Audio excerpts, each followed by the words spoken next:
நாகையில் குறுவை சாகுபடி பொய்த்து போன நிலையில் சம்பா சாகுபடி மேற்கொள்ள போதுமான அளவு விதை கையிருப்பு இல்லை என விவசாயிகள் குறைதீர்க்கும் நாள் கூட்டத்தில் விவசாயிகள் கொந்தளிப்பு அடைந்தனர்.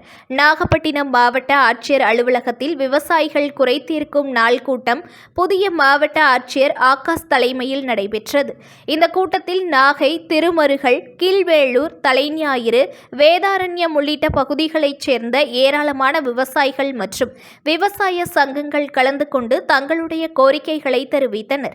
குறிப்பாக மேட்டூர் அணையிலிருந்து குறுவை பாசனத்திற்கு தண்ணீர் திறக்கப்படாத நிலையில் கடைமடை மாவட்டமான நாகையில் குறுவை சாகுபடி பொய்த்து போனது.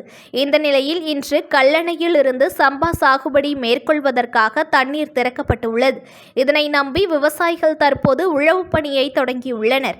இந்த நிலையில் மாநில அரசின் கொள்கை முடிவின்படி 100 ஏக்கருக்கு விதை தேவை எனில் இதில் 16% அரசு இருப்பு வைத்திருக்க வேண்டும். இதனால் சந்தையில் விலை மதிப்பு ஏறாமல் இருக்க அரசு இந்த கொள்கை முடிவை எடுத்துள்ளது.